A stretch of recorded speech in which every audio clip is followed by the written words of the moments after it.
This is Hidden Killers Week in Review. A look back at the most prolific stories of the week. This is the Hidden Killers podcast with Tony Brueski. Featuring author, psychologist and daily contributor, Shavaun Scott. We have family after family, in this case of Natalia Grace, giving her up, saying, you know what, I don't think that this is going to work out. Obviously, that does happen quite frequently. That's not an infrequent thing in the child welfare system. Do you think that's what we're looking at here, that this was just kind of one of those, maybe people got themselves in too deep with someone who did have some special needs going on here with her dwarfism, and then this is too much to handle, and let's just keep moving her from home to home? Yeah, I do think that they were in over their heads. Christine very likely may have had this agenda that I'm going to mold this child and I'm going to have all this control here. And clearly, kids who have been in orphanages and been bounced then from foster home to foster home, they have problems attaching, and they can be very difficult. They can have toileting problems. They have problems trusting, so they act out. You know, none of those behaviors are surprising for a kid coming from an orphanage. And unfortunately, there are a lot of failed adoptions, particularly with older kids, where it just doesn't work out. And we like to think that there are reputable adoption agencies who continue to provide services to families and go out in the home and try to coach parents through these things. But not all of these agencies are reputable. There was a lot of accusations made in the documentary of Natalia when she was, I believe, in a state hospital for a period of time, of being very sexual with the other people who were housed at that state hospital as well. A lot of people there. Eventually, allegedly, that's why she was kicked out and sent back.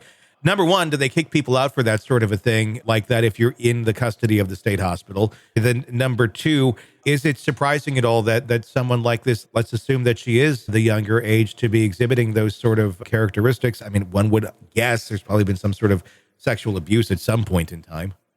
Yeah, sexual abuse is also unfortunately common in orphanage settings.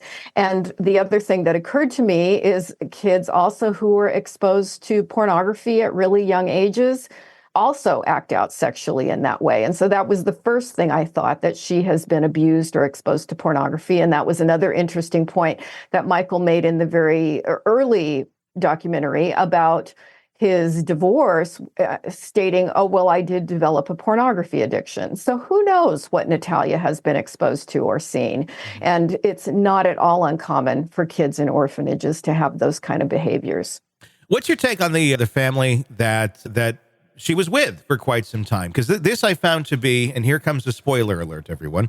At the end of season 2, we see the family, Cynthia and Antoine Mans, who she has lived with for 10 years. It's not as if the documentary came out and then they adopted her, because the documentary ends with they adopted her.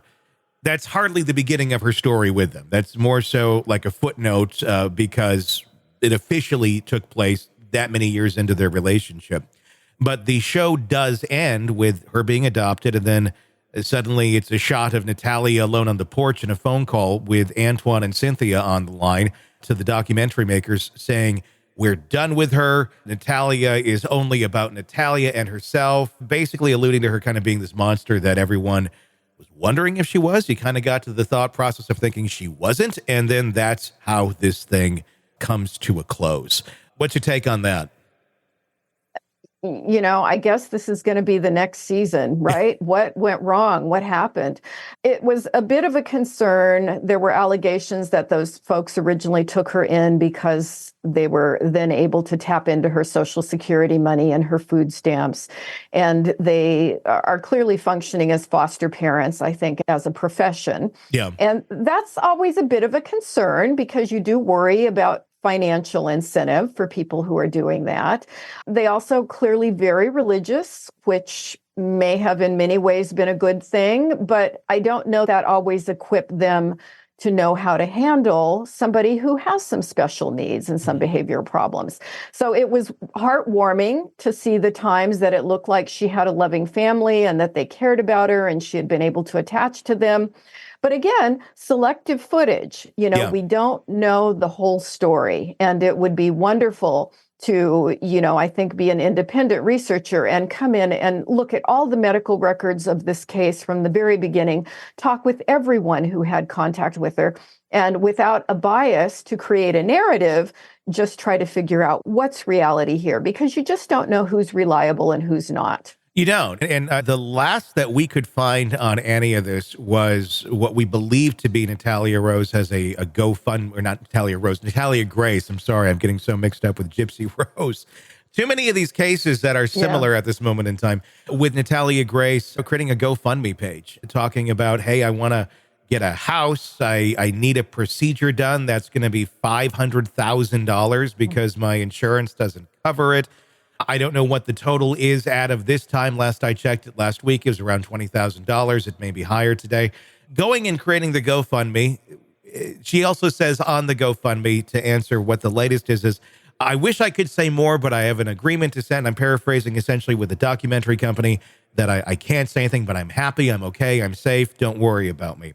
I mean, I don't, is Natalia Grace essentially, is she free from all blame in this, or is she essentially, because of this trauma and this really messed up upbringing that she's had, is she essentially turned into kind of a bit of a monster herself, or a manipulator herself, maybe far more than she otherwise would have been had there not necessarily been all this public attention surrounding her for the last several years of her life and painting her in this image? I would never refer to her as a monster. And I think that's one of the unfortunate things that so many people alluded to in the documentary. I think she's a survivor and she's still trying to survive. Okay. And clearly, life has not been gentle to her. It's not going to be gentle in the future. She's going to continue to need surgeries and have difficult health challenges. I try to put myself in her shoes. I can't imagine how desperate I might be.